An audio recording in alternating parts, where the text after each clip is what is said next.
Assalamualaikum warahmatullahi wabarakatuh.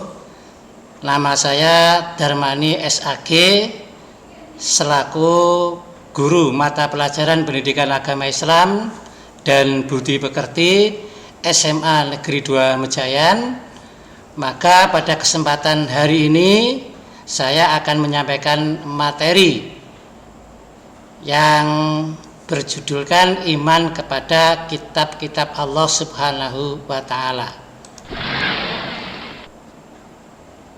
Yang pertama yang perlu saya jelaskan adalah terkait dengan pengertian iman kepada kitab-kitab Allah. Kemudian yang kedua, macam-macam kitab suci yang diturunkan Allah Subhanahu wa Ta'ala kepada para nabinya untuk umat manusia. Pengertian iman kepada kitab-kitab Allah yaitu pertama, menurut bahasa adalah percaya dan membenarkan. Secara bahasa, kitab adalah bentuk jamak daripada kitabun, sedangkan kitab adalah masdar yang digunakan untuk menyatakan sesuatu yang ditulisi di dalamnya. Ia pada awalnya adalah nama sohifah atau lembaran bersama tulisan yang ada di dalamnya.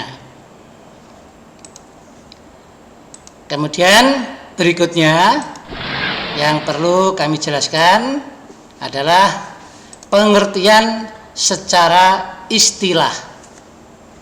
Secara istilah, iman kepada kitab Allah adalah meyakini dengan sepenuh hati bahwa kitab-kitab Allah benar-benar wahyu Allah yang diturunkan kepada para rasul lewat atau perantaran malaikat Jibril sebagai pedoman hidup bagi umat manusia agar mereka mendapatkan kebahagiaan hidup dunia dan akhirat.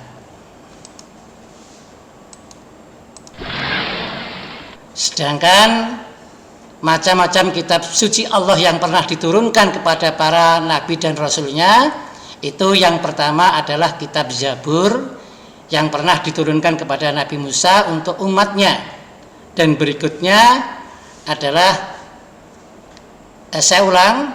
kitab Zabur yang diturunkan kepada Nabi Daud yang dipergunakan untuk umatnya. Kemudian berikutnya kitab Taurat yang diturunkan kepada Nabi Musa, kemudian Injil kepada Nabi Isa, sedangkan Al-Quran diturunkan kepada umat Nabi Muhammad SAW, sehingga Al-Quran bisa dikatakan kitab suci yang diberikan oleh Allah perantaran malaikat Jibril kepada Nabi Muhammad SAW untuk memberikan petunjuk atau arahan kepada umat manusia, sehingga Al-Quran bisa dikatakan kitab akhir zaman, sehingga nanti tidak akan ada kitab suci lagi setelah Al-Quran, dan Al-Quran merupakan kesimpulan daripada kitab-kitab suci sebelumnya.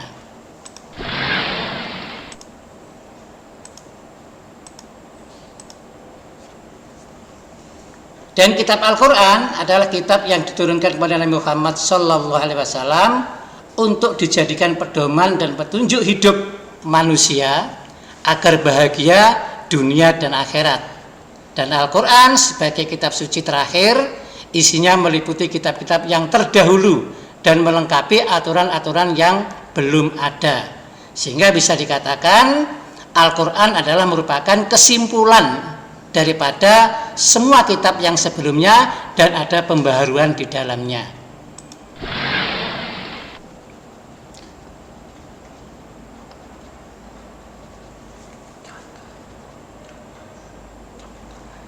Dan inilah gambaran kitab suci Al-Quran yang ada di lingkungan masyarakat kita. Sehingga ketika kalian melihat seperti ini, oh itu berarti Al-Quran kitab suci Allah yang diturunkan kepada Nabi Muhammad yang digunakan untuk pedoman hidup umat Islam. Kemudian berikutnya yang terkait dengan mempelajari kitab suci Al-Quran ini mengandung hikmah. Jadi perilaku orang yang beriman kepada kitab-kitab Allah ini nanti yang pertama akan memiliki rasa hormat dan menghargai kitab suci.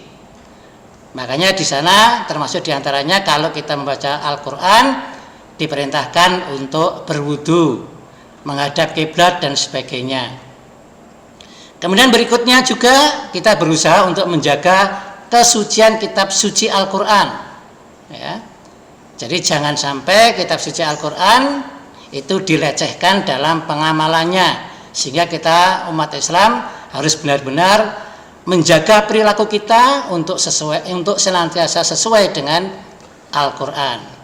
Dan yang berikutnya hikmahnya adalah kita mau mempelajari dengan sungguh-sungguh petunjuk yang ada di dalam kitab suci Al-Quran itu, sehingga kita akan mengetahui isi Al-Quran untuk bisa diamalkan dalam kehidupan sehari-hari.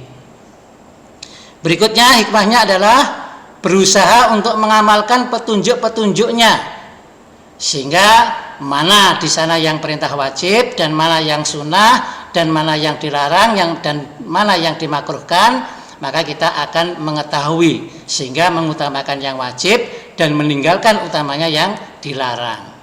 Dan kemudian berikutnya kita senantiasa berusaha untuk menyebarluaskan petunjuk-petunjuknya kepada mereka-mereka yang belum memahami, belum mengetahui isi daripada Al-Quran itu.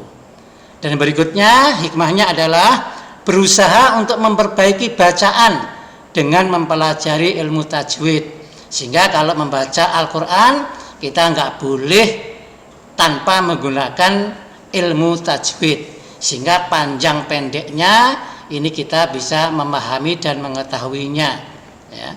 Kemudian berikutnya, hikmah berikutnya adalah tunduk kepada hukum yang ada di dalam kitab suci Al-Quran, sehingga kita bisa menyelesaikan suatu permasalahan yang ada di masyarakat, ya, mana yang sebaiknya diterapkan atau diajarkan kepada masyarakat, mana-mana yang harus dijauhi dan dihindari oleh masyarakat, sehingga kita benar-benar bisa menjalankan atau bisa mempraktekkan amar ma'ruf nahi munkar dalam kehidupan bermasyarakat.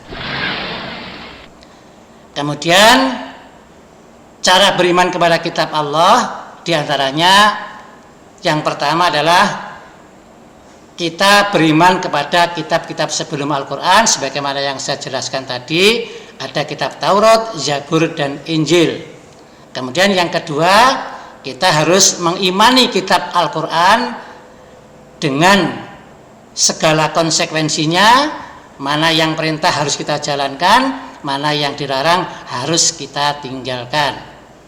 Kemudian berikutnya, perbedaan cara beriman kepada kitab-kitab Allah selain Al-Quran dan kepada Al-Quran sendiri itu disebabkan yang pertama, masa berlakunya kitab-kitab sebelum Al-Quran sudah selesai, atau artinya dengan diturunkannya kitab suci Al-Quran maka yang lain tidak berlaku lagi. Kemudian berikutnya, kitab-kitab sebelum Al-Quran terlalu terbatas pada satu umat saja, sedangkan Al-Quran untuk seluruh umat manusia. Kemudian berikutnya, kandungan pokok dari kitab sebelum Al-Quran telah termuat dalam Al-Quran. Maksudnya bahwa Al-Quran merupakan kesimpulan daripada isi kitab-kitab Allah sebelumnya, sehingga dengan mempelajari Al-Quran berarti kitab-kitab yang lain kita sudah mendapatkan ilmunya dengan mempelajari Al-Quran saja. Kesimpulan, kitab-kitab Allah adalah seluruh pedoman hidup bagi manusia. Oleh karena itu, umat manusia harus mengimaninya dan yakin terhadap ajarannya. Saya rasa demikian yang dapat saya sampaikan dalam materi PAI kelas 11 pada hari ini, dan mudah-mudahan apa yang saya sampaikan ada guna dan manfaatnya. Sekian, wassalamualaikum warahmatullahi wabarakatuh.